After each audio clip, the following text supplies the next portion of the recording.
Primeiro de tudo, nós gostaríamos de repassar alguns avisos muito importantes para o andamento e organização do nosso evento durante essa semana. O primeiro deles é que a interação com os palestrantes ele vai ser permitido apenas pelo chat do YouTube. Então, ele vai estar aberto para vocês enviarem as perguntas, os comentários, e nós estaremos selecionando as perguntas para o momento apropriado da discussão. Vocês vão poder conferir a programação do evento lá no Instagram do Programa de Pós-Graduação em Bioquímica Toxicológica, que é o @ppgbtox_ufsm, e o controle de presença vai ser feito através de um formulário, onde nós vamos disponibilizar um QR Code para cada dia e uma palavra-chave também consecutiva para cada dia, para que vocês possam confirmar a presença. Então, vocês, por favor, façam a leitura desse QR Code com a câmera do celular, quando ele estiver disponível, e quem estiver acessando o vídeo do YouTube pelo celular também pode acessar ali pelo chat, a gente vai disponibilizar o link do formulário para vocês colocarem o e-mail, a palavra-chave e confirmarem a presença. Então, lembre-se, cada link vai ser correspondente a um dia da oficina, assim como a palavra-chave que será dita apenas em vídeo. O último aviso é que o certificado ele só vai ser fornecido para quem tiver mais de 75% de participação de presença no evento. Então, por favor, estejam presentes aqui para nos recepcionar os professores convidados. E caso vocês tenham qualquer problema com o acesso, por favor, entrem em contato conosco pelo chat do YouTube ou enviem as dúvidas pelo e-mail da oficina, o e-mail oficial da oficina. Esse vídeo que está sendo transmitido aqui no YouTube, ele vai ficar disponível por 24 horas. Então, vocês vão poder ter acesso durante esse período a também o link do formulário, a palavra-chave e o QR Code para confirmar a presença de vocês e terem lá 75% de presença computados. Bom, o programa de pós-graduação em Ciências Biológicas e Bioquímica Toxicológica contou com o apoio e o patrocínio de empresas para a realização da 12ª Oficina de Inverno de Bioquímica Toxicológica.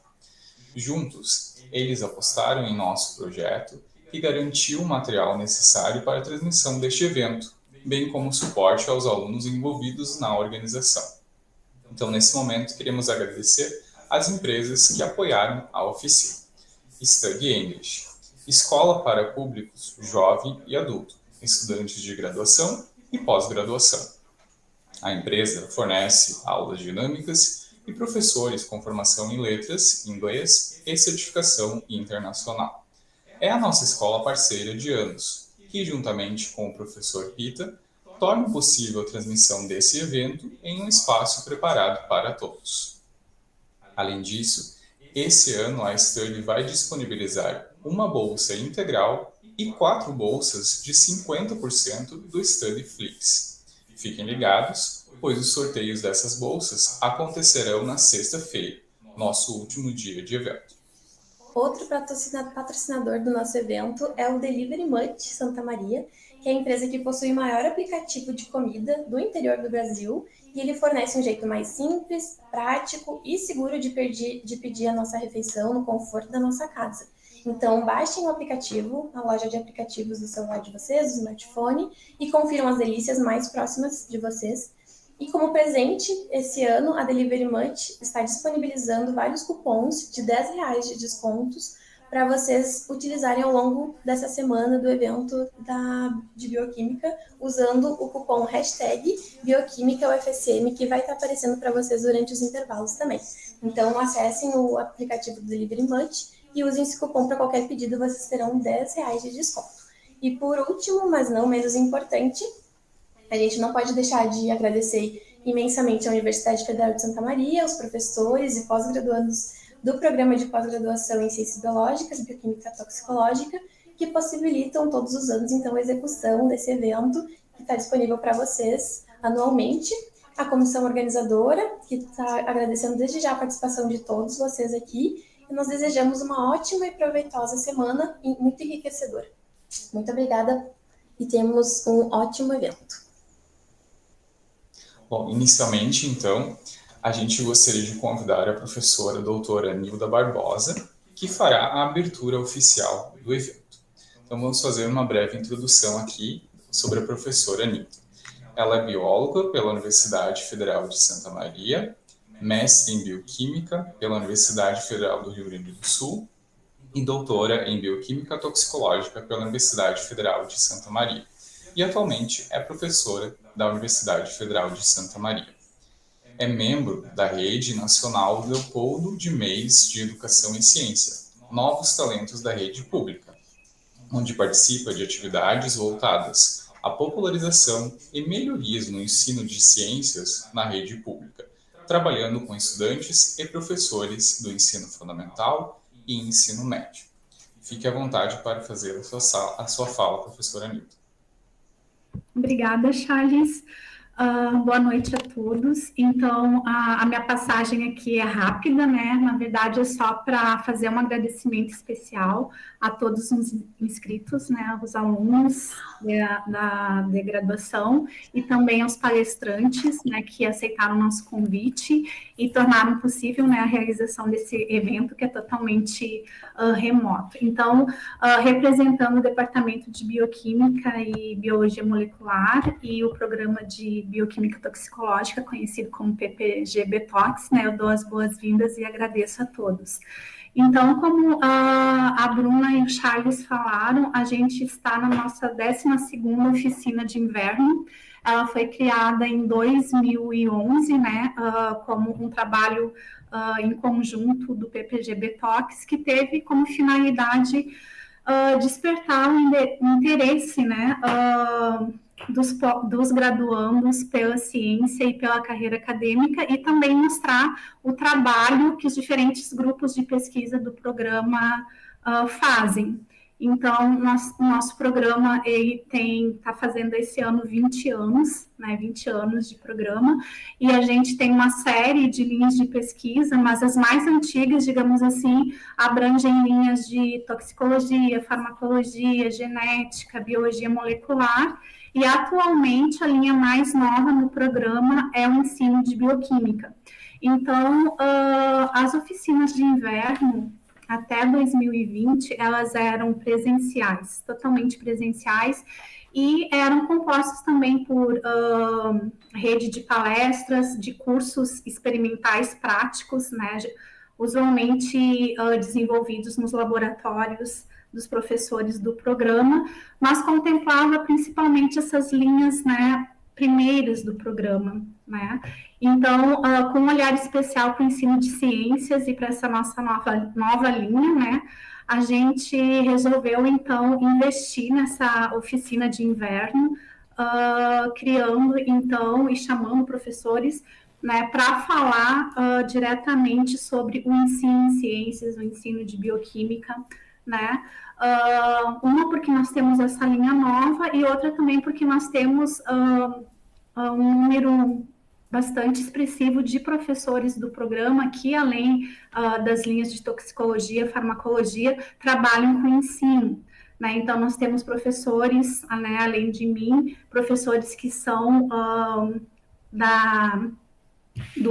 dos grupos, né, que formam a rede Leopoldo de Meis, que foi uma rede iniciada pelo professor Leopoldo de Meis, no Rio de Janeiro, né, um dos nossos maiores cientistas brasileiros na bioquímica, e que viu a necessidade da gente voltar o nosso trabalho, né, para o ensino e para melhorias no ensino de ciência.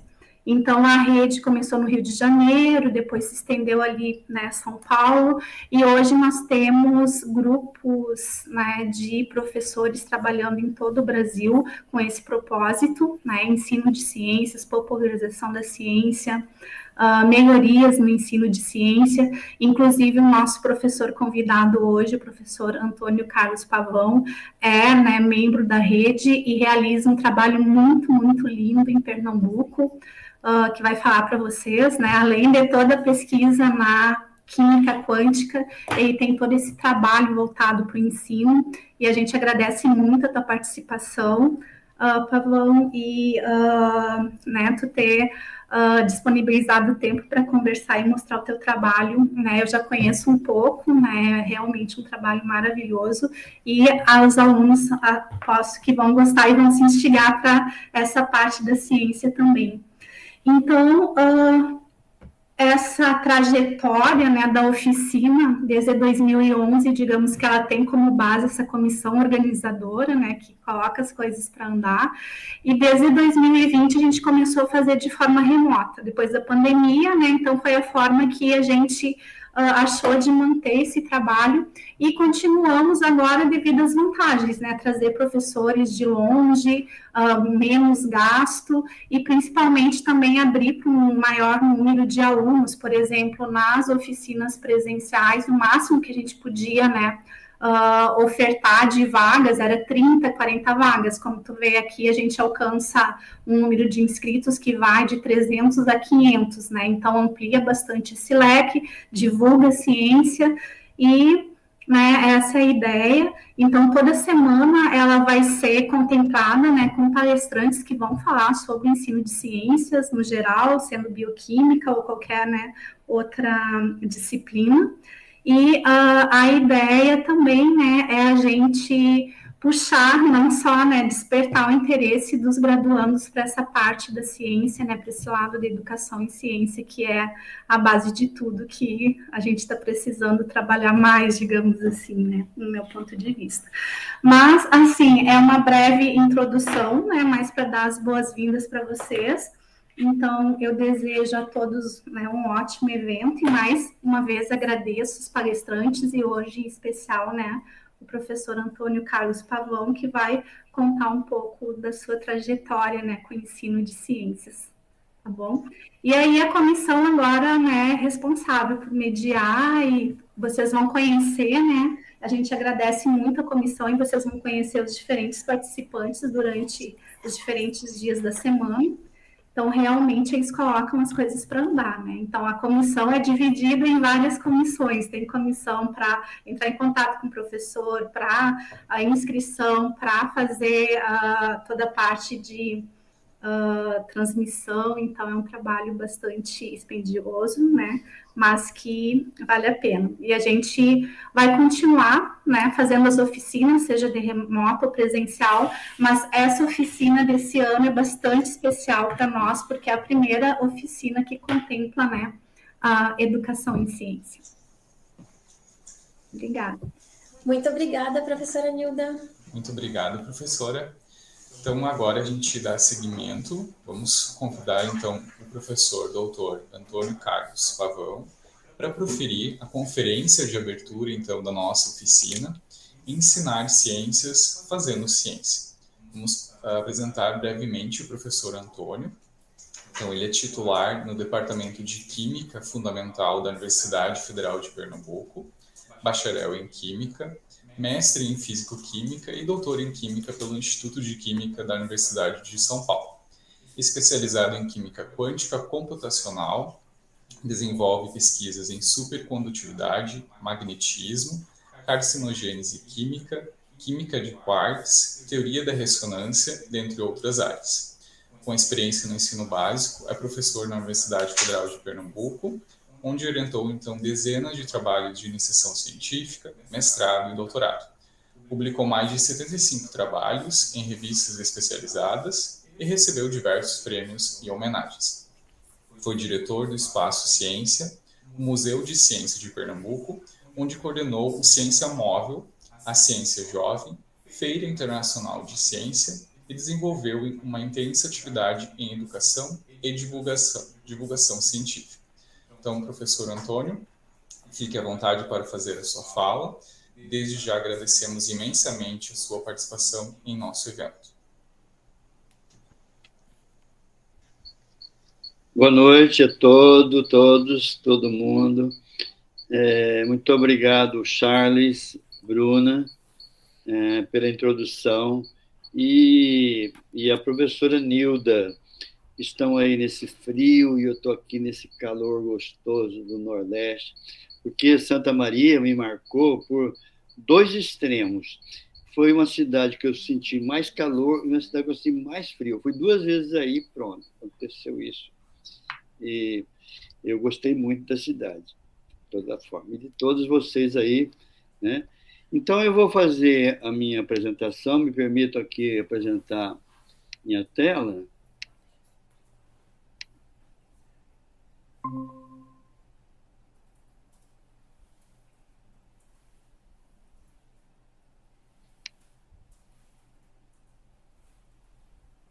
Bruna, por favor, só confirme se estão vendo bem aí, está vendo a minha apresentação? Sim, estamos vendo, professor. Pois não. Muito obrigado, então, para todos. Eu disse que ia falar sobre ensinar ciências fazendo ciência, mas eu resolvi aproveitar a oportunidade e contextualizar mais essa questão e ampliar a discussão para um tema mais geral, que é ciência, a necessidade do povo. Não é só dos nossos alunos, é do povo. Então, é nesse sentido que eu quero, então, oferecer essa minha opinião nesta 12ª oficina, que eu aproveito do Departamento de Bioquímica Toxicológica, né, parabenizar, porque 12 anos já é uma coisa de se celebrar, né? E também mandar meu abraço ao Eljo, João Batista, né, e Nilda, todos Demeis, vamos falar, porque eu escrevi aí, né, Demeis do nosso grande Leopoldo Demeis, né? Vou falar dele aqui também na minha apresentação. Veja só, o povo, ele tem, eu diria hoje, 3 grandes necessidades, que eu resumo em pão, casa e ciência. Bom, pão, a pessoa tem que ter, toda a humanidade tem que ter direito a se alimentar, pão, que é um alimento. Casa, um lugar para morar, né? É surpreendente que a gente tenha chegado agora no século XXI e ainda não tenhamos resolvido essas duas questões básicas da humanidade, né? E não que a gente não tenha. Desde na Revolução Russa, né, de 17, o lema era pão, paz e terra, né? Mas a Rússia estava na guerra, tinha o problema do agrário, mas aqui nós estamos falando hoje que é pão, casa e ciência para o povo. Porque ciência é a forma... Por que ciência? Porque ciência... Eu botei aí o livro do José Leite Lopes, a capa do livro do José Leite Lopes, esse pernambucano, químico, formado em química aqui, que foi para o Rio de Janeiro e depois se tornou um grande físico, né? Se trabalhou com o pessoal do desenvolvimento da teoria física de partículas, teoria atômica, quarks, tudo.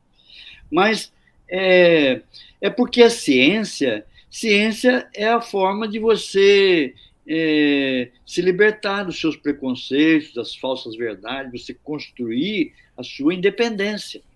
Ciência é libertação.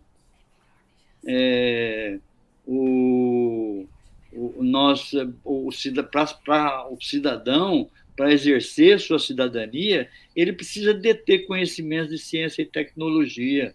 É fundamental. Hoje está todo mundo perguntando, e lá a exploração do petróleo na bacia do Amazonas? Qual é a sua opinião?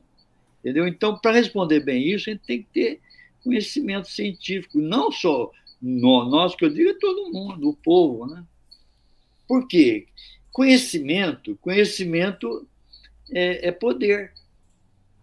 Quem detém o conhecimento detém o poder. Isso nós sabemos, existem vários exemplos na história mostrando isso.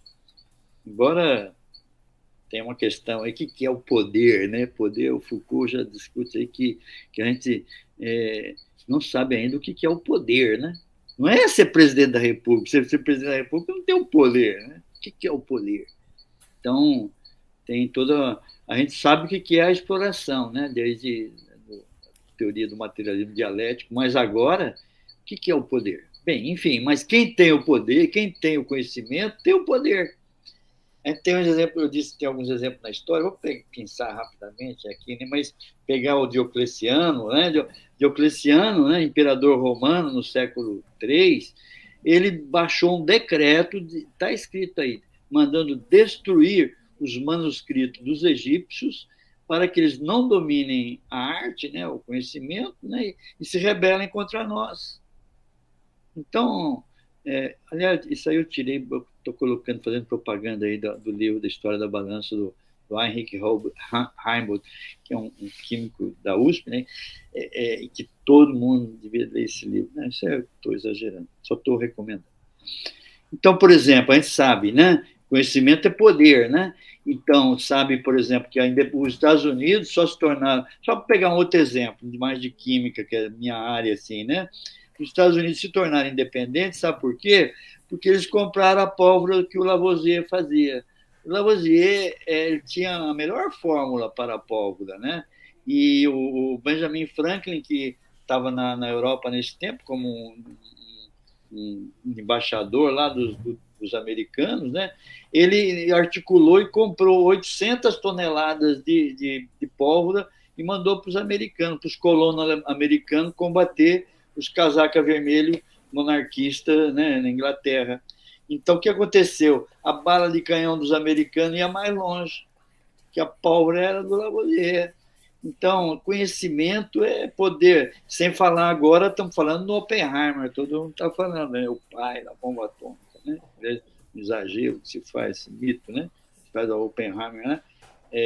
Mas isso é uma demonstração muito clara de conhecimento versus poder, né? Nós estamos falando. Então, se nós queremos o poder para o povo, o que nós precisamos levar para o povo? Ciência. É isso. Então, um povo com ciência, ele não será enganado, assim, né?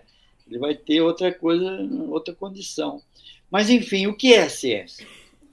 O que é ciência? Bom, a ciência que nós estamos falando é essa ciência moderna, que veio no século XVI, XVII, né? E com Galileu, com Copérnico, já essa nova ciência, vamos falar assim, mas eu coloco aí como um marco da ciência moderna esse livro sem querer mistificar ninguém, né? Mas do Robert Boyle, né? Um livro de 1661, né? Que ele escreve O Químico Cético. O nome do livro é isso, O Químico Cético. O que é? Daqui para frente nós somos céticos. Nós vamos duvidar de tudo. Ciência é dúvida. Quando há dúvida, você tem a dúvida, depois você vai esclarecer de fato o que é aquilo ali. E não vamos entrar nessa história dos alquimistas. Agora é um rompimento. O que é o rompimento com os alquimistas? Porque os alquimistas, primeiro, eles tinham dogmas, assim, acreditavam, porque o Aristóteles falou, então tinha sempre o argumento da autoridade, né? Então, que o Aristóteles falava que o corpo mais pesado ia chegar primeiro no chão, e essa era a verdade, né? Então, agora não, agora o Galileu vai mostrar que não, que os dois não vão chegar ao mesmo tempo, né? Então, esse era um aspecto dos alquimistas. Quer dizer, não reproduziam ideias de todos os antigos, né? Não havia aquela preocupação muito de verificar, é verdade mesmo isso? Né? E outra questão dos alquimistas que tinha, qual que era? Eles não divulgavam o conhecimento. O conhecimento ficava restrito a eles.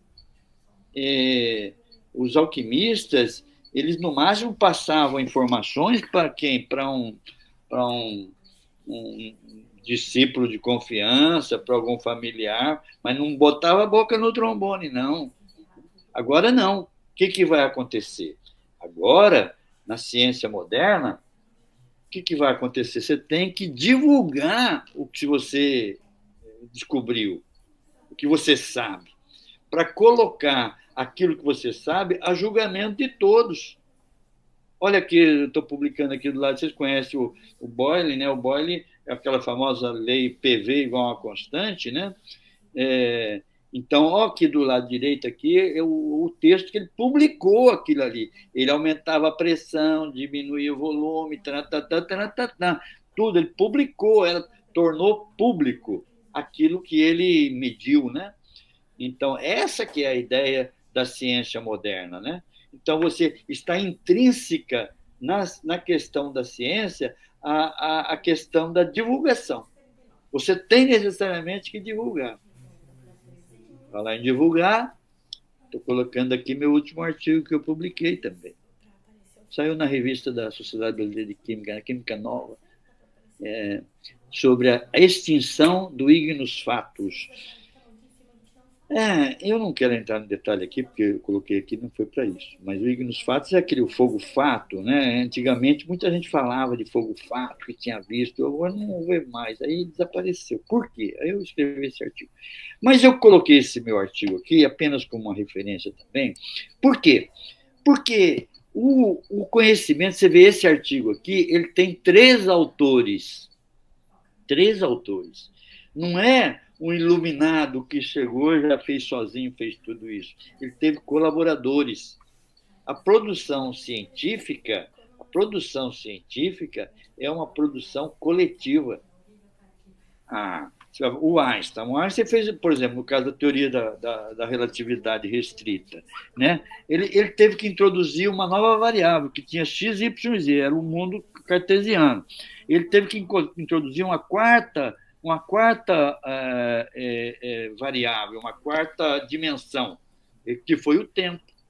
Então, ele precisava de uma matemática, de uma estrutura matemática que considerava não o espaço euclidiano, mas o espaço multidimensional, quadridimensional, no caso dele. Então, Minkowski, um matemático russo, já tinha desenvolvido a teoria, e outros também, não só Minkowski, a teoria dos espaços multidimensionais. Então, se não tivesse acontecido isso, Einstein não podia ter desenvolvido a teoria da relatividade. Não, estou exagerando um pouco. Assim, mas estou exagerando? Não, é isso mesmo. Porque o próprio Newton, ele diz assim que ele podia enxergar mais longe porque subiu no ombro de gigantes, né? Então, é sempre uma construção coletiva, né? Então, aí, o que acontece? Se a produção é coletiva, ela também tem a apropriação dela também tem que ser coletiva. Aí eu faço um paralelo com esse que está aí, com o Marx.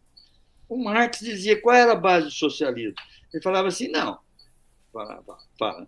a produção é produção social. Porque, por exemplo, para produzir um automóvel, milhares de trabalhadores colocam a mão para no final sair um automóvel. Né? Então, a produção é social. Mas a apropriação, no capitalismo, a apropriação é individual. Porque quando o automóvel chega lá no fim da produção, aparece um dono, é da Jeep, da Ford, não sei o quê. Então, a produção, no capitalismo, a produção é social e a apropriação é individual. Aí que ele fala, não tem lógica, ué. Se a produção é social, a apropriação também tem que ser social. Daí que vem o socialismo. Então, no conhecimento é interessante, é a mesma coisa. A produção do conhecimento é social e a apropriação tem que ser social. Por isso que nós temos que fazer divulgação e educação científica. Porque a educação e divulgação científica são apenas 2 aspectos de uma mesma medalha, vamos falar assim, uma mesma moeda, vamos falar assim. Então, e aí que entra a questão seguinte, que se então a produção e divulgação tem que ser social, aquele que produz tem que divulgar. Né? Então, quem é que produz? O cientista produz. Quem é que divulga? O professor. Né? Então, professor, cientista, tudo é a mesma coisa. E divulgador também, tudo é a mesma coisa. Nós não podemos fazer qualquer tipo de diferenciação. E não fazer diferença entre ensinar e pesquisar. Então, nós temos exemplos, né, na história, vou citar aqui Galileu, o próprio Galileu, né, da origem da ciência moderna, né? E o que aconteceu? Ele fazia, por exemplo, ele escreveu um livro, o Galileu, vocês sabem, quase foi para a fogueira, né? Não foi porque na hora H ele arregou lá, falou, não, é a Terra mesmo que é o centro do mundo, não sei o quê, arregou, não é besta, né? Mas qual foi a bronca do Galileu?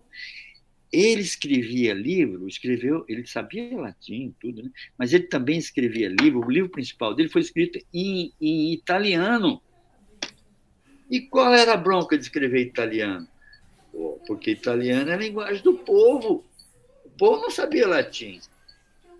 Então, aquele conhecimento, que até então a prática era você escrever seus textos em latim. Ele não escreveu na língua do povo. Né? Então, isso causou um desconforto muito grande para a igreja na época, né? Porque não podia dizer que a Terra não era o centro do universo. Por quê? Porque Deus criou o mundo, e Deus criou o homem, e Deus se criou o homem na sua imagem e semelhança, vai botar o homem aonde? No centro do universo. Onde é o centro do universo? É a Terra. Mas aí, o Copérnico já tinha dito isso. O Galileu apenas demonstrava com as suas observações com a luneta que ele usava, né? Então ele mostrava que realmente o mundo estava em movimento. Né? E o sol, que era a lógica, né? Então, mas a gente tem pode citar outras pessoas importantes também na divulgação científica, né? Eu estou colocando até uma ilustração, você vê assim que a ilustração é o Halley passando, né? Existiam essas ilustrações, né? Também mais adiante um pouco, agora já mais no século XIX, já XVIII, XIX já, na Inglaterra você já tinha assim locais, o pessoal não que era ligado à Royal Society, né?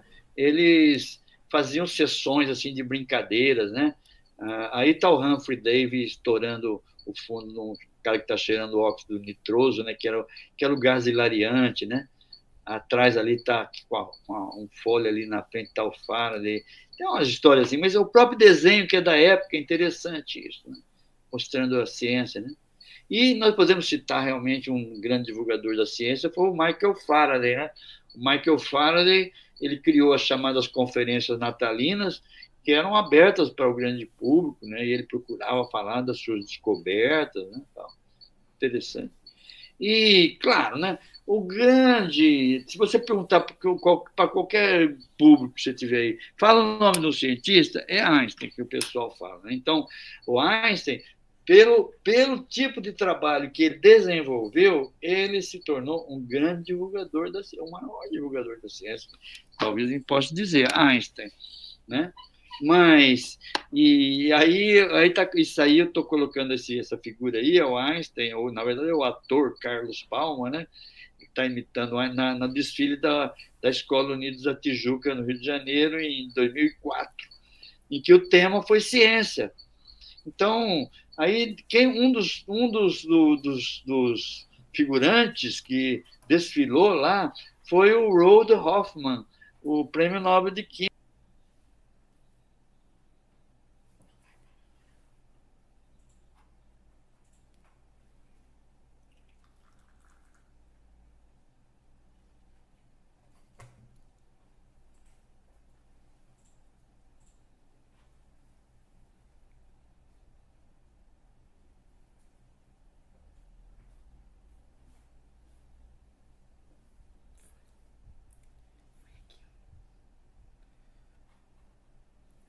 Científico, né? Não é só nas revistas especializadas, vamos falar assim, né? E no Brasil, quem é o grande divulgador da ciência? Não é grande divulgador da ciência, mas que destaca, vale destacar, César Lattes, eu acho. Por quê? O César Lattes, pela descoberta que ele fez, ele influenciou uma geração, influencia até hoje, né? Então, isso que é importante. Quem quer fazer divulgação científica, ou mesmo educação científica? Porque, como eu disse, as coisas estão ligadas, porque quem eu vou falar no Lattes, quem eu vou falar no Pion, vai querer ir atrás, descobrir, pesquisar mais isso, inclusive eu sou um deles. E só estou colocando aqui, se você vai na Wikipédia, vai ver lá o Lattes, ele fala assim, em 1947, na descoberta do Pion, o grupo do Powell, que ganhou o Nobel, incluindo César Lattes, que foi o primeiro autor do artigo. Ele foi o primeiro autor e não ganhou o Nobel. Foi o Powell, porque o Powell aprendeu com ele como fazer a detecção dos pions. Né? Mas eu estou falando aqui, não vou entrar nesse detalhe, mas o Lattes é um grande divulgador da ciência, né? É muito conhecido. Outro que eu destaco Isso até para fazer uma referência daqui a pouco, é o Jean Perrin. Jean Perrin, né? Jean Perrin, ele escreveu esse livro, Os Átomos, em 1914. Ele foi que determinou o número de advogados e botou uma pá de cal para quem duvidava que existia átomo, né? Que ele determinou o número de advogados. O Einstein tinha feito isso poucos anos, mas não determinou com muita precisão, não. Mas, então, Jean Perrin ganhou o prêmio Nobel. Aí, o que ele fez? Depois do Nobel, ele montou, em 1936, ele abriu aqui em Paris o Palácio da Descoberta, Palais de la Découverte, que é primeiro museu de ciência que apareceu no mundo.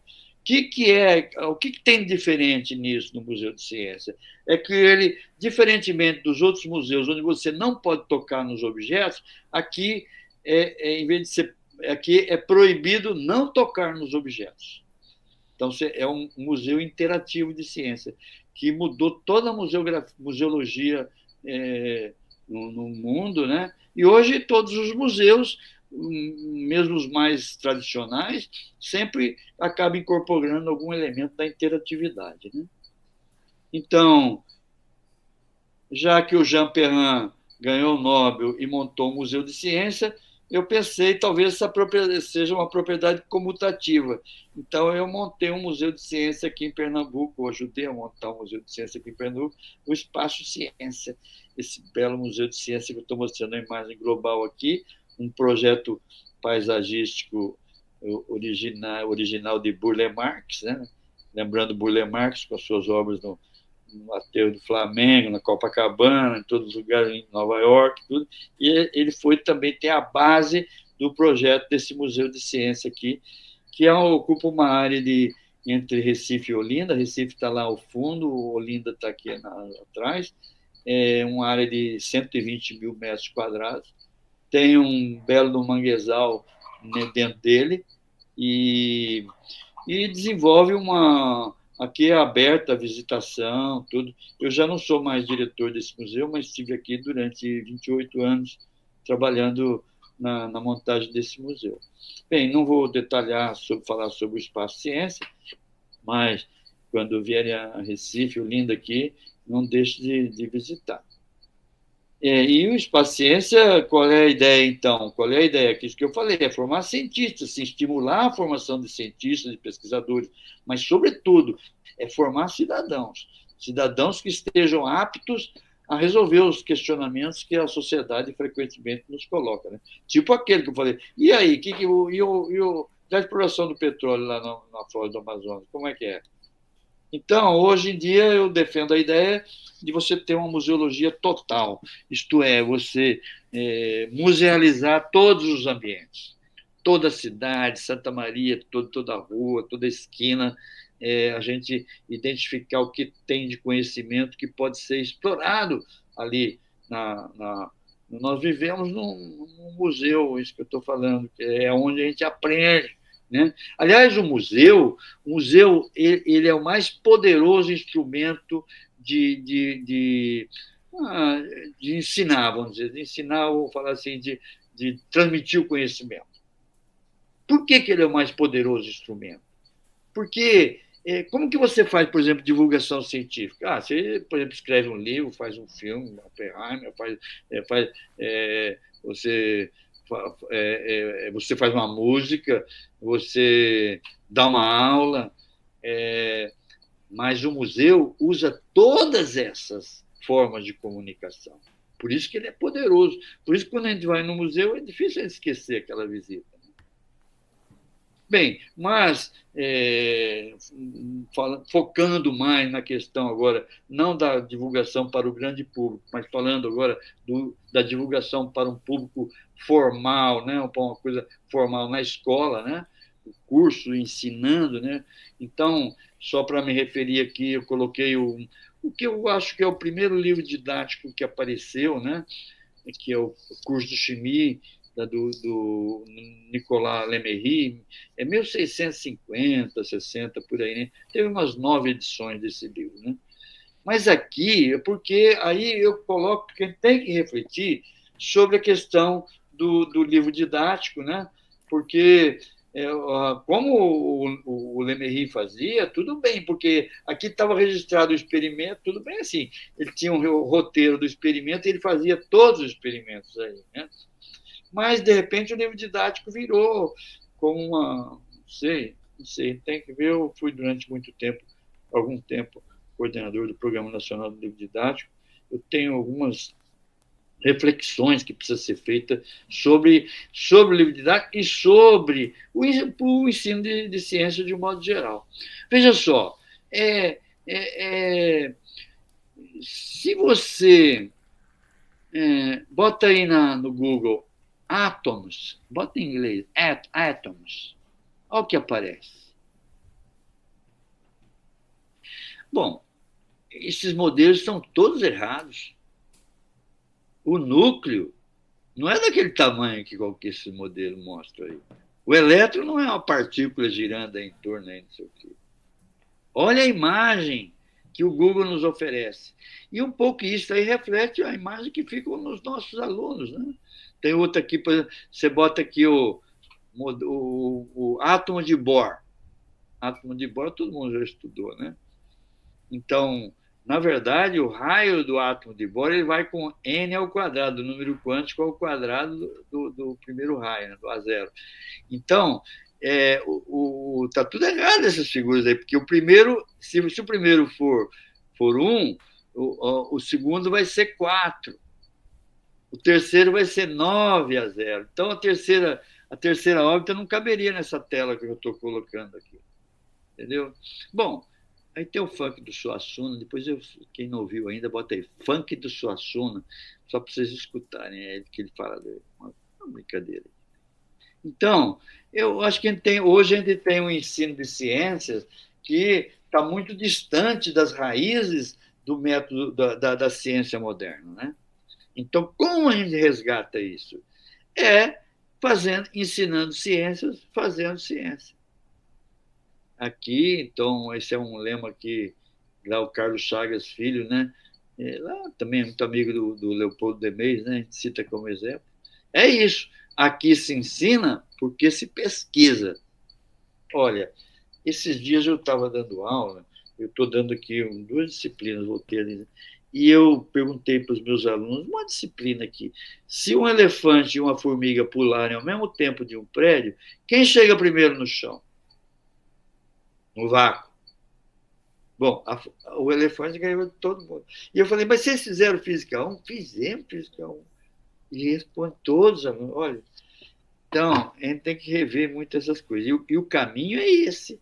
Todo mundo já concorda hoje, quando fala em ensino de ciências, ensino de bioquímica, ensino de química, ensino de geografia, é pesquisando.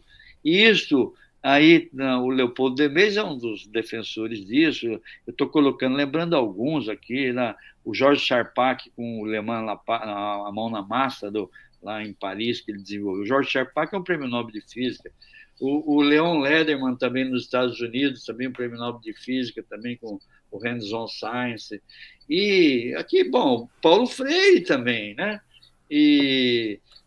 Bom, eu destaco aqui o Manifesto dos Pioneiros da Educação Nova, 1932, que já fala isso, que tem que ensinar usando o mesmo método que usa as investigações científicas nas centros de pesquisa da universidade. Então, ensinar ciência é uma coisa nova? Não, nós já estamos falando isso há algum tempo. Agora, por que a gente não implementa isso ainda?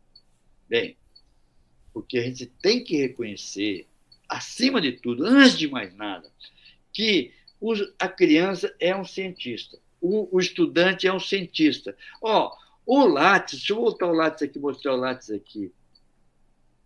Sabe quantos anos que ele tinha aqui em 1947?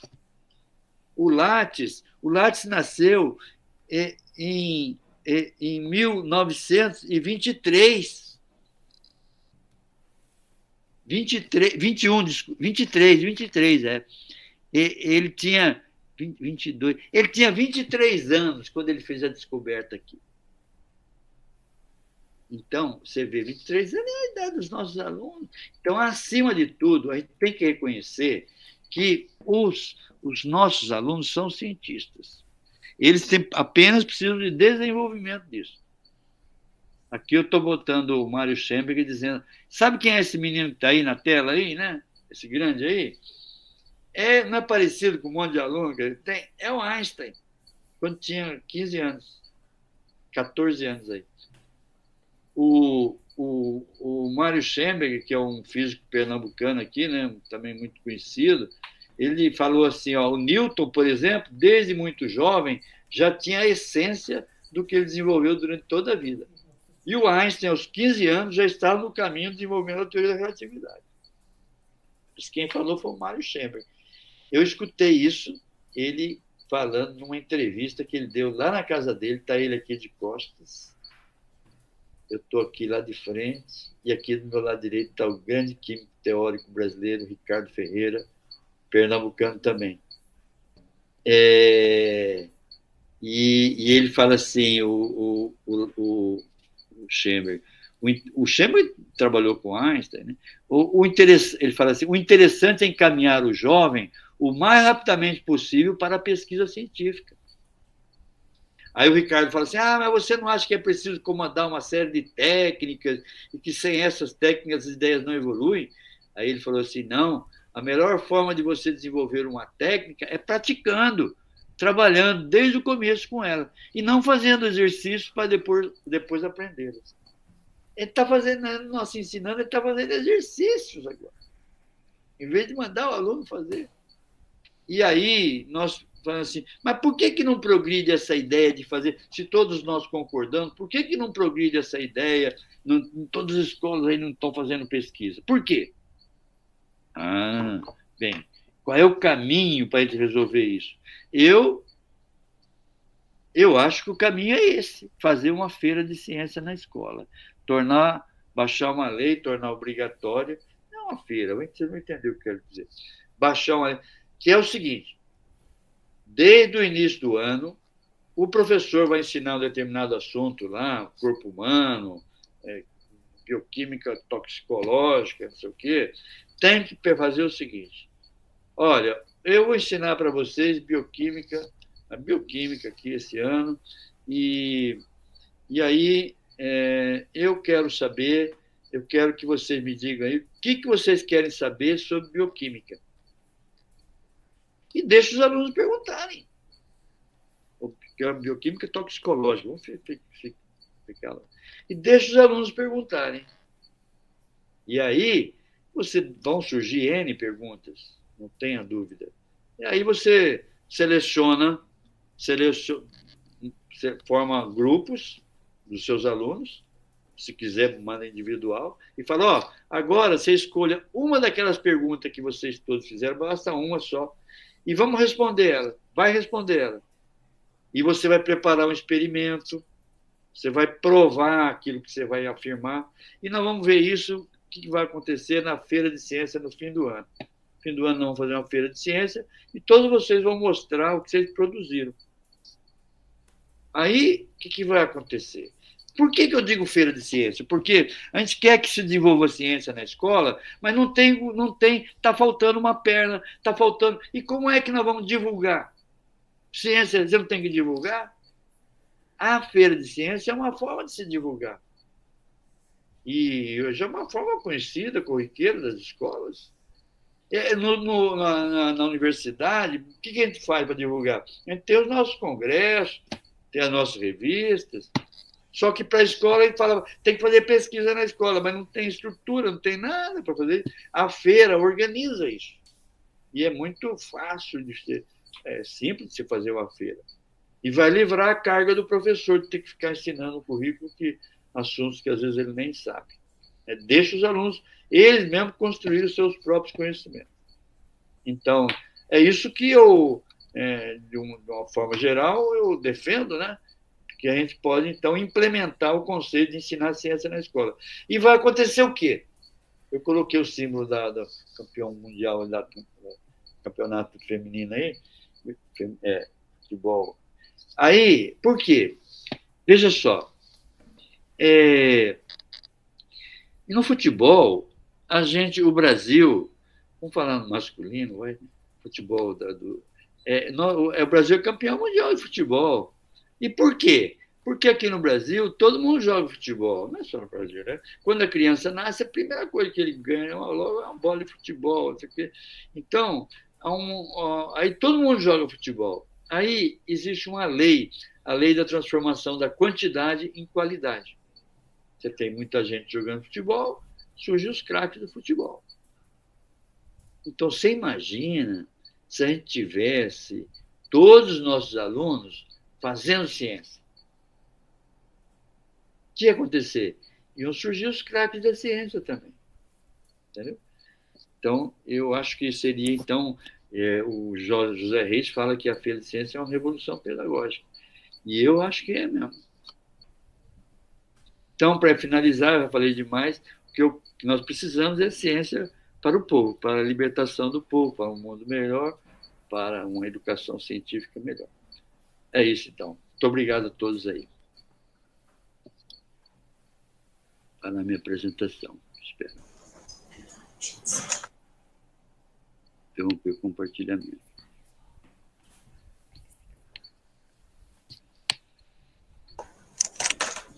Então, muito obrigado, professor Antônio, por aceitar o nosso convite. E a gente agradece pela excelente explanação, pela sua excelente palestra no nosso dia de hoje, no evento aqui da Oficina de Inverno de Bioquímica Toxicológica. Então, para dar seguimento aqui, Bruna, você quer? Professor, enquanto você toma água e descansa da sua ótima palestra, muito obrigada também, novamente, a gente gostaria de avisar o pessoal que está nos assistindo que a gente está disponibilizando agora o QR Code na apresentação e no chat. E nós vamos falar agora que a palavra-chave é experimentação.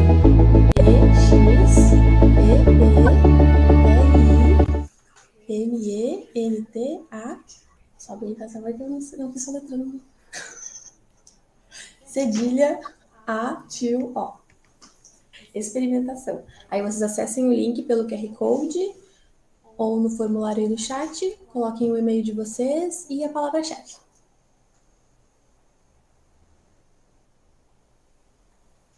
Por favor, nos avisem qualquer coisa agora aqui no chat, qualquer problema que tenham.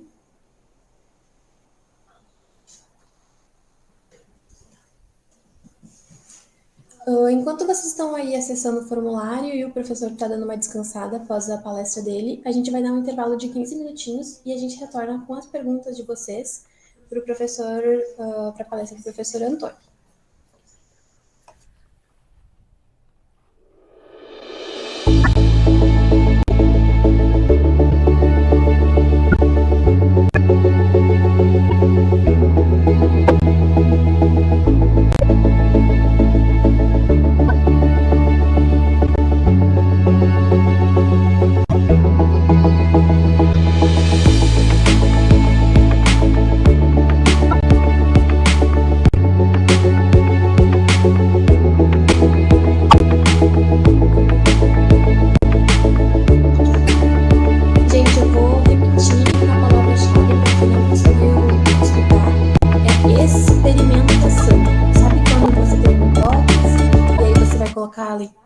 Você utiliza da sua experimentação. Então, é E-X-P-E-R-I-M-E-N-T-A, cedilha ao A-T-U-O. Soletrei errado antes, perdão. Não sou daquelas crianças gênios. Estou aí aprendendo.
Vamos retornar agora no nosso intervalo. Muito obrigada pela palestra. Enquanto você volta, não sei se você está ouvindo. Vou repetir para o pessoal aqui que a palavra foi experimentação, para quem não conseguiu pegar a palavra-chave. E, professor Antônio, o professor Eljon enviou um abraço para o senhor e falou que foi maravilhosa essa palestra. A gente agradece novamente, professor Antônio, pela sua excelente palestra aqui na nossa noite, nos brindando aí com o seu conhecimento. Tá certo, Charles. Obrigado também. A gente tem algumas perguntas, né, nesse momento, que o pessoal foi colocando no chat aqui para a gente. Então, a gente vai lendo aqui as perguntas, fazendo essa interação aqui com os participantes. Então, a gente tem aqui a pergunta do Caio. Ele pergunta assim, professor, hoje no ensino médio, na área de ciência da natureza, é limitado. Tem apenas 3 períodos de biologia no ensino médio e 2 de química. Como motivar os alunos mediante esse cenário? Essa é uma preocupação que todos nós temos, né? Essa reforma, essa contra-reforma, um negócio, limitou muito, ainda mais, né, o ensino de ciência. Eu acho assim, nós deveríamos, não é radicalizar, mas conhecer melhor como que o conhecimento foi sendo construído, né? E, a partir daí, ter uma inspiração para ensinar.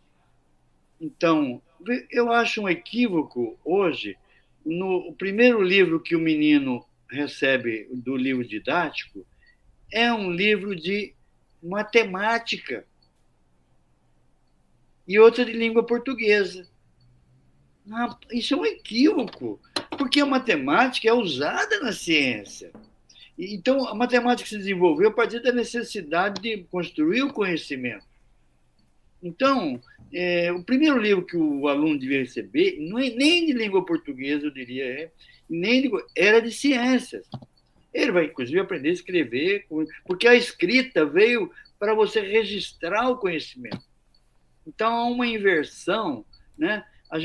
Aí o que acontece? Logo de cara, o menino vai na matemática, aquela coisa chata, com o negócio, desculpa, matemática, da forma, né? Aí espanta o aluno. Acabou, aí matou o aluno. E a gente continua essa matança, continua nos anos seguintes, né? Nos anos iniciais já começou, deu um livro lá de língua portuguesa e um livro como eu disse, num período, fui coordenador lá do Programa Nacional do Livro Didático de Ciências.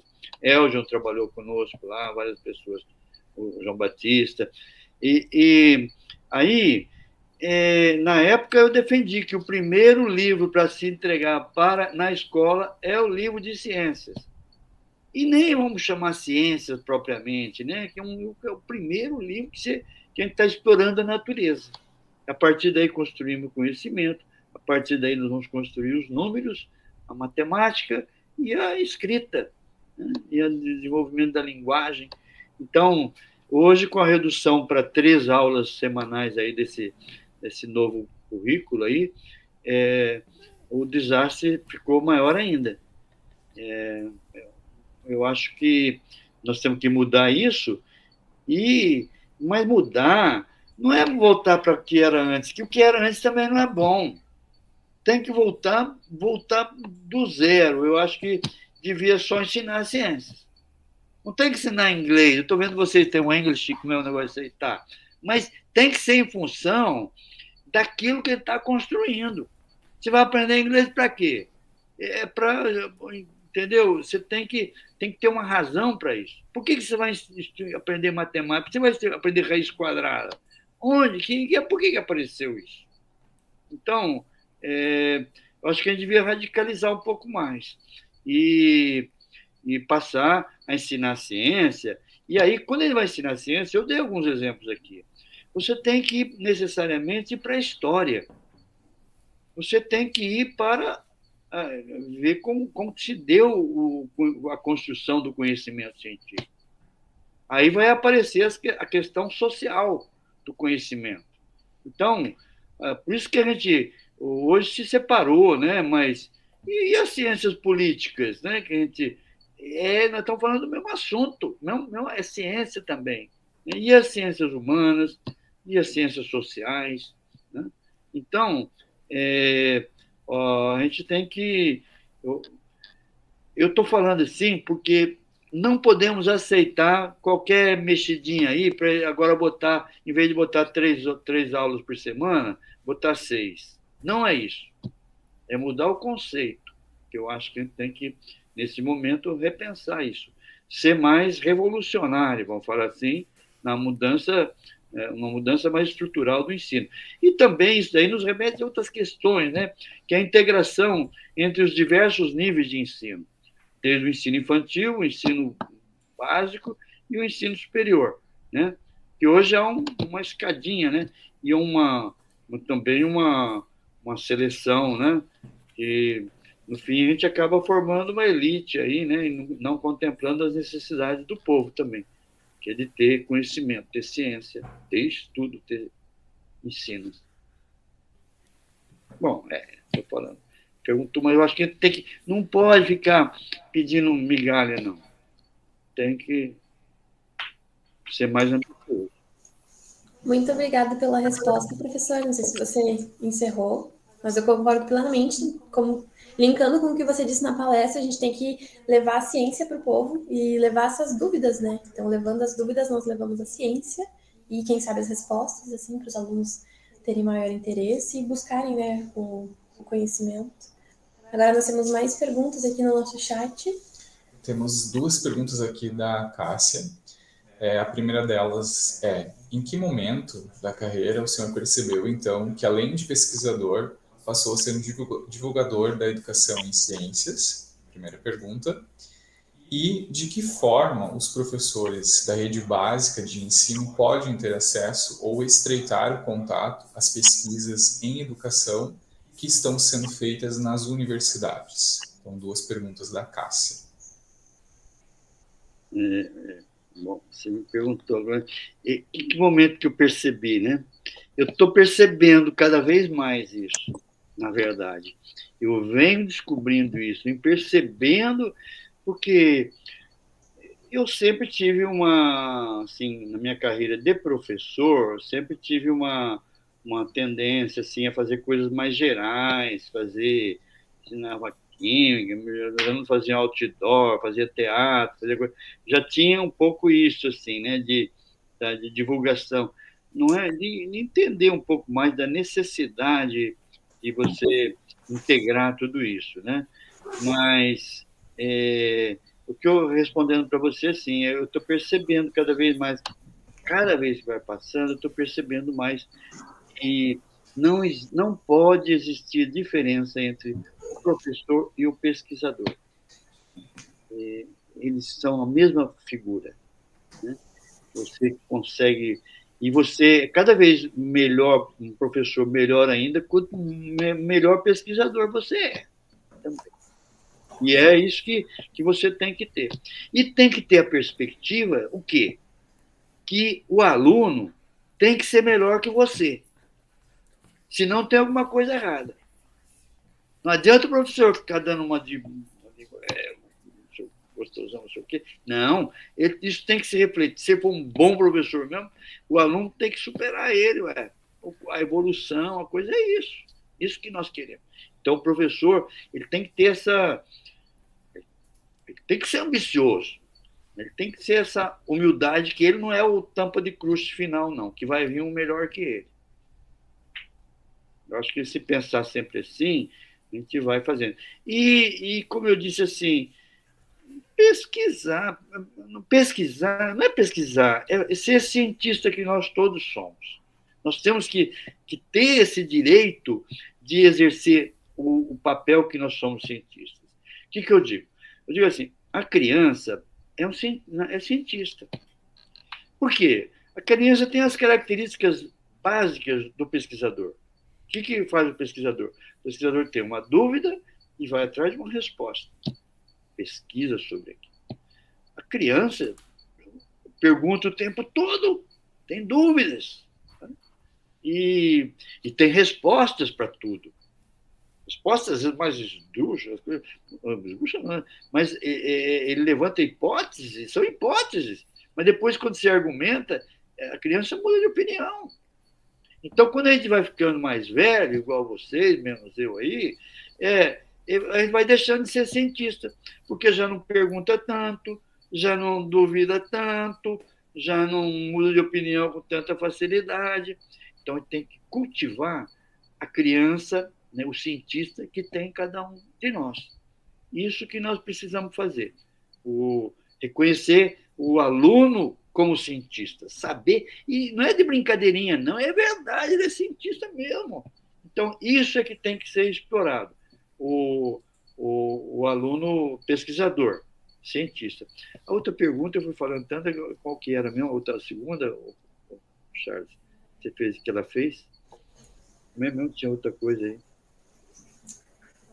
A Cássia perguntou de que forma os professores da rede básica podem ter esse acesso e estreitar esse contato entre a pesquisa da educação que estão sendo feitas dentro da universidade. Então, essa conversa entre os professores da universidade e da rede básica, os professores da rede básica. Isso, eu acho que na universidade nós temos que ter os nossos programas de portas abertas, que é muito assim, marcante para um aluno do ensino básico que visita um nosso departamento, visita um laboratório, aquilo acaba, às vezes, determinando a vida todinha dele, né? Então, é uma ação muito simples, nós abrimos para a visitação, né, das escolas, e aí permitir uma interação. E aí, também, com isso, com essa interação, nós estamos fazendo aquilo que a gente estava falando, que é fazer ciência na escola, né?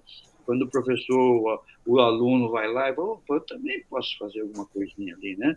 Fazer isso que eu falei, fazer o quê? Se tiver uma feira de ciência, vai ser uma motivação para ele lá estar fazendo o seu trabalhinho de feira de ciência. Aliás, o Rio Grande do Sul se destaca muito em feiras de ciência. Eu queria parabenizar esse estado aí, que tem uma história importante, né?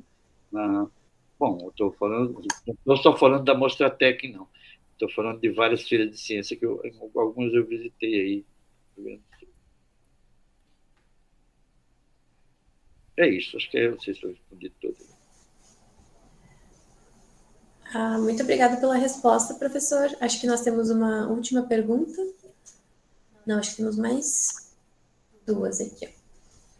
A pergunta da Eveline. Quais metodologias poderíamos aplicar para incentivar a pesquisa nas escolas?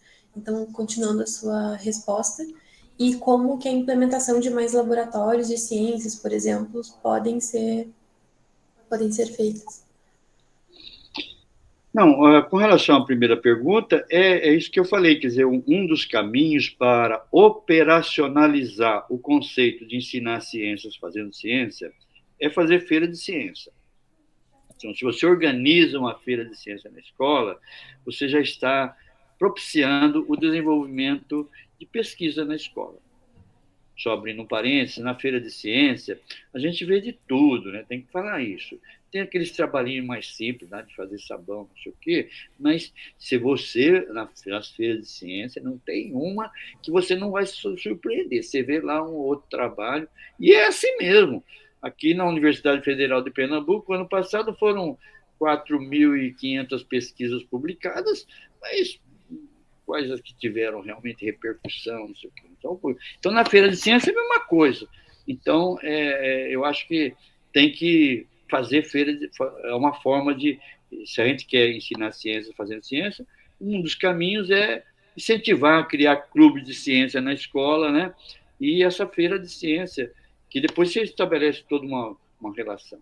Com relação ao laboratório, olha, em geral, eu sou meio contra, assim, vou usar meio, só para o pessoal não achar muito, sou meio contra laboratório nas escolas, sabe? Esses laboratórios prontos que tem. Porque o que acontece é o seguinte, é muito comum você ir para escolas e encontrar laboratórios fechados. Por quê? Porque você chega, o que acontece nesses laboratórios foi assim, foi lá um prefeito, um governador, um secretário bem intencionado, eu vou melhorar o ensino de ciência, vou botar laboratório nas escolas. Pronto. E não falta no gabinete desse povo, lá na entrada, na sala de espera, não falta vendedor de laboratórios. Então, o prefeito lá, o laboratório de compra balança analítica, compra espectroscópio, não sei o que, compra mufla, compra e Ellenmeyer, não sei o que, bota tudo lá na escola. Chega lá, aquele monte de coisa ali. Só que o professor não pediu isso.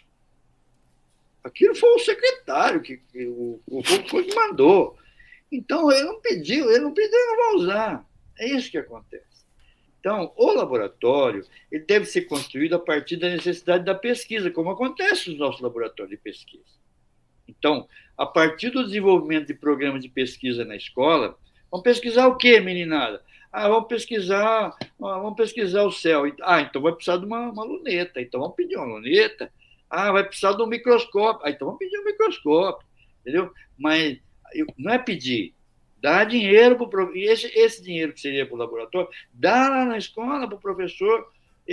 Porque o professor vai dá na escola. Aí, quando o professor monta o seu laboratório, aí ele usa, ele valoriza, ele cresce, ele cria toda uma dinâmica de funcionamento. É isso que eu vejo como a solução para os laboratórios. Quer dizer, novamente, retomando a ideia, é fazer pesquisa na escola, pesquisa de verdade, pesquisa que as pessoas estejam envolvidas ali, você valorizando os alunos como pesquisadores que são. É isso que precisa fazer. Muito obrigada pela resposta novamente, professor. Temos aqui uma pergunta do professor Elgio, que ele gostaria que você, professor, aprofundasse mais a ideia radical de uma museologia total. Então, vamos falar sobre essa ideia radical de uma museologia total. Muito bem, Elgio. Porque eu falei muito, vamos passando esse assunto aí. Está tudo conectado com o que eu estou falando, da gente valorizar os espaços que nós já temos disponíveis como espaços de educação. Então, uma esquina, como eu falei, numa cidade, aí, Santa Maria, aí tem tantas coisas importantes que aconteceram aí, né? Imagina, desculpe não conhecer, mas de Recife eu posso falar, ou da minha cidade, mas não vão faltar locais para você valorizar e, a partir daí, você ampliar o conhecimento da população, de um modo geral, para valorizar tudo que nós construímos. Né? E essa ideia da museologia total, na verdade, ela não é minha. Esse termo foi criado pelo grande museólogo, o Jorge Wagensberg, que é o diretor do Museu de Ciência de Barcelona. É um do que eu classifico hoje. Bom, eu também acabei me metendo muito nessa área da museologia e para mim é o grande teórico que nós temos o grande teórico em museologia científica. Porque tudo começou, como eu disse, com Jean Perrin em Paris, né, com o Museu de Ciências lá. Depois nós tivemos o irmão do Robert Oppenheimer, o Frank Oppenheimer, que também criou o Exploratório, um museu de ciência lá em São Francisco, nos Estados Unidos. E que esses dois museus, o Palácio da Descoberta e o Exploratório, teve outros também, não é? Mas eles são ícones, né, nessa museologia moderna, essa museologia interativa, onde você consegue Por que nos museus interativos o conhecimento fica mais impregnado no visitante, porque ele participa do experimento. Ele não é mais um mero receptáculo de informações, ele começa a construir o conhecimento. E essa museologia total é você cada vez mais reconhecer o visitante como um pesquisador. É isso que eu digo. Então, nós automaticamente estaríamos musealizando o mundo se você tem um visitante do mundo, aquele que está nas ruas, e ele está olhando com o olhar de pesquisador, de cientista, olhando aquele museu, que é o que nós temos no nosso mundo. Então, a museologia total na verdade, é essa de você, vamos dizer, conseguir difundir no extremo o conhecimento. Já que o museu é um instrumento mais poderoso de difusão do conhecimento, então ele vai se tornar a nossa visão, a nossa metodologia, nosso instrumento de decifrar o nosso mundo. É isso que é, mais ou menos assim, filosofando um pouco, viu, Elja, sobre e projetando o que nós gostaríamos que fosse um mundo futuro, né? E aí, cada vez mais, valorizando esses espaços que nós já temos, já mais plenamente dedicado à divulgação da ciência, né? Como é o Espaço Ciência, como é o Museu de Ciência e Tecnologia aí da PUC do Rio Grande do Sul. Eu não sei se tem Museu de Ciência em Santa Maria, se não tem, estão devendo. Enfim, então, enfim, também tem que dar muito valor a esses espaços que já estão aí em funcionamento e sobrevivendo, né? Que é muito difícil também manter esses museus. Isso, Elcio. A discussão é um pouco mais longa, viu? Mas você dá uma ideia sobre isso. Mas muito obrigada, professor, por essa breve resposta, então, dessa grande discussão que nós poderíamos ter sobre o assunto. Temos uma última pergunta aqui, da Kellen Espindola. Você quer ler para nós, por favor? Qual a sua percepção sobre o uso de modelos didáticos e experimentação para ensinar e aprender ciência, tanto biologia, física, química? Olha, eu acho que a gente tem que usar esses instrumentos para uma motivação do aluno, né? Mas em nenhum momento eles são o caminho, né? Não é? Eles apenas servem como uma motivação, mas nunca pode ser um fim. Falar, eu fiz essas demonstrativos lá na escola, então está resolvido. Não, isso aí tem que ser um aperitivo, uma coisa de motivação. Como é que funciona aqui? Vamos fazer uma destilação aqui, vamos fazer um negócio aqui, até para se apropriar de algumas técnicas, mas mesmo para não serve para se apropriar de técnica nenhuma. Porque quando a gente se apropria com uma técnica, é quando a gente está usando para alguma coisa, né? Não é só para demonstração. Então, eu acho que elas, inclusive, essas demonstrações acabam sendo mais úteis para o próprio professor usar como motivação. Ele vai usar como demonstrações em sala de aula, essas coisas assim. Mas, como eu digo, assim, apenas como um instrumento de motivação. Não porque aí acontece, a gente fica fazendo kits, eu já fiz vários kits também, faço kits. Eu acho que ele tem esse papel, mas é um papel limitado, tem que entender. Não é isso. Não é fazer modelinho de DNA aí, não sei o quê, e distribuir para o povo. Tem que ir além disso. Tem que ir além. Tem que descobrir a dupla hélice. Tem que, né, saber por que o Pauling não descobriu. O Pauling pensou na tripla hélice, né? Esse era o problema dele. A mulher dele não gostou. Falou, Paulo, como que você deixou escapar essa, pô? Ganhar um terceiro Nobel? Bom, enfim, isso é só falando as coisas. Isso que eu estou falando, tem que pesquisar. O caminho é aproveitar, não podemos desperdiçar esse rico material humano que nós temos aí desse bando de cientistas que está aí espalhado nas nossas escolas. Muito obrigada, professor.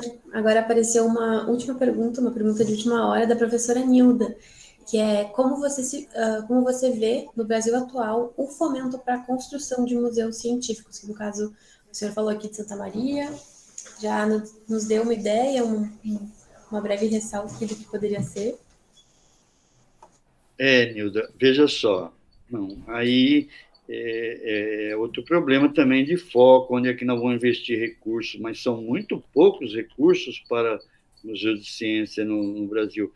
O último grande investimento em museu de ciência, você acredita, foi em 1993, no edital da CAPES, que deu 1 milhão para a construção de 3 grandes museus de ciência, $1 milhão na época.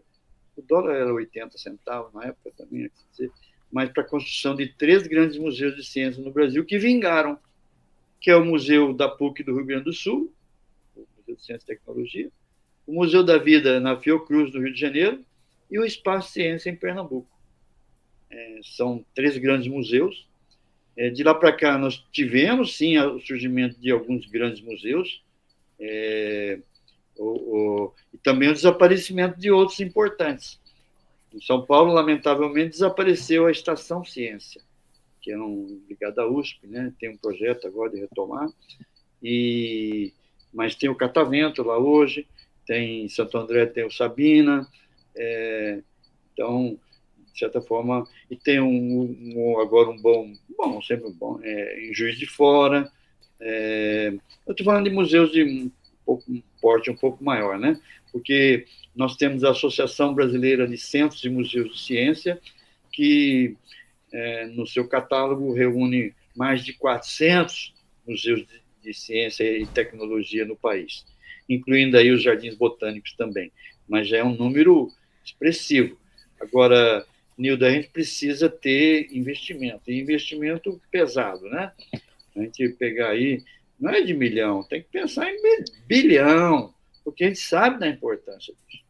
Então, não tem bilhão para não sei o que lá, todo dia a gente vê lá que o governo deu bilhão, não sei o quê, $1 bilhão para nós também, para o Museu de Ciência, para ter um Museu de Ciência em cada esquina. Para começar, vão ter um aí em Santa Maria, vão ter outro lá, não sei aonde aí, aqui, e vamos ampliando essa rede de museus, porque isso não vai ser de uma hora para outra que a gente vai resolver esse problema, né? Todo um caminho. Mas se a gente tiver $1 bilhão, daqui a pouco o pessoal vai ver que não é $1 bilhão, são 10 bilhões que vão ter que vir até aqui. Então, isso que nós precisamos, porque nós estamos falando também, nada disso é dissociado do investimento em ciência, nós estamos falando de divulgação do conhecimento, nós estamos falando em promoção da ciência, né? Isso é fazer ciência, né, que nós estamos falando. Uma coisa, isso que eu na minha palestra, eu procurei deixar bem claro, né, que a indissociabilidade entre produção e divulgação do conhecimento científico. Vamos esperar se vai cair, chover dinheiro aí para os museus de ciência, quem sabe.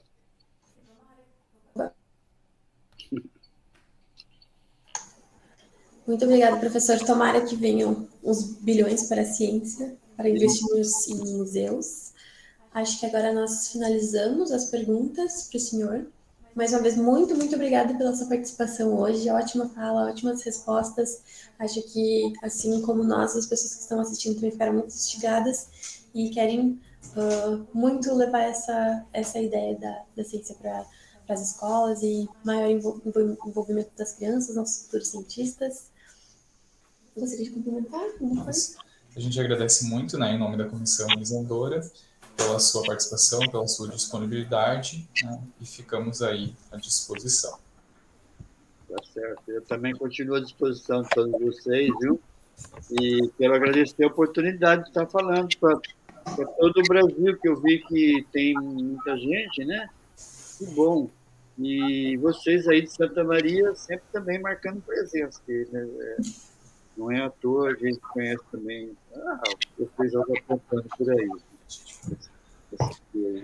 Professor, agora o senhor comentou, a gente teve muitos participantes hoje, né, mais de 120 participantes, né, ao longo da sua fala, agora nas perguntas também, muita gente, e de diferentes lugares do Brasil. Então, a gente tem aí gente de Uberlândia, Minas Gerais, Foz do Iguaçu, Paraná, Belém, Pará, Jaguará do Sul, Santa Catarina, Uruguaiana, né, Porto Alegre, Santiago, aqui no Rio Grande do Sul, Pelotas, Rosário do Sul, Erechim e, claro, Santa Maria. Então, a gente tem gente de todos os estados, vários locais aí, várias regiões do Brasil aí participando hoje da palestra. Legal. Essa é a vantagem do remoto, né? Então, também deixo aqui um agradecimento especial, né? Muito obrigada, Pavão. Aqui também abraço do João, do Elgio, mandando pelo chat. E aí a gente se encontra em alguns dos encontros da rede, né? Os próximos, se Deus quiser. Vamos se encontrar. Eu vou agora começar a retornar depois da pandemia, não participei mais. Mas aí, muito obrigada mesmo. A gente segue nessa linha de pensamento, né? Durante essa semana. Daí, se tu quiser acessar o link depois. Amanhã a gente tem até uma professora da rede também, Andresa Demens, lá de Santa Catarina, que agora ela foi transferida para Brasília. E aí seguimos, eu não me lembro se tu se lembra do professor Vanderlei Fomer, de Uruguaiana, que é da rede também, daí fala durante a semana. Todos nesse horário aí, das 19 às 21, a gente está por aqui. Tá certo. Parabéns aí pela programação de vocês aí, viu? Ó, professor, tem gente até de Nova York assistindo hoje. Puxa vida, olha, internacional, então. É. Então, muito obrigada. Se vocês quiserem ir se retirando, a gente vai dar uns últimos comentários aqui para os participantes, falar das palestras de amanhã. Então eu vou sair, viu? Deixando meu abraço para todos vocês aí, viu? Tchau. Tchau, um beijo. Tchau, tchau. E aí, pessoal, o que vocês acharam da palestra de hoje? Como a professora Nilda comentou, nós amanhã teremos, então, no dia 8/8, nosso segundo dia da oficina, a palestra O Ensino de Genética e Evolução em uma Perspectiva Antirracista, vai ser às 19 horas, ministrada pela professora Joana Lúcia, da Faculdade de Ensino Superior de Linhares, e após ela, às 20 horas, a palestra intitulada Desafiando Barreiras, o papel das mulheres na ciência, ministrada pela professora Andresa Fabro, da Universidade de Brasília. Bem interessantes esses temas, espero que vocês estejam gostando. Amanhã a gente manda o link um pouco... É o mesmo link de hoje, é o canal do YouTube da oficina, que vocês podem acompanhar. Se vocês se inscreverem, vocês já recebem a notificação. Qualquer dúvida e questões que vocês queiram, enviem agora no chat, enquanto ele ficar disponível, e também para o nosso e-mail. Isso, não esqueçam aí de acompanhar também nas redes sociais, no Instagram do evento, né, na página oficial do evento. E agradecemos a todos aí pela participação no dia de hoje e esperamos a participação de vocês também durante toda a semana. Com certeza a gente terá palestras muito proveitosas e que a gente vai poder aí divulgar muito conhecimento para todos. Então, mais uma vez, muito obrigado. Aguardamos vocês nos próximos dias da oficina. Muito obrigado e boa noite. Boa noite, pessoal.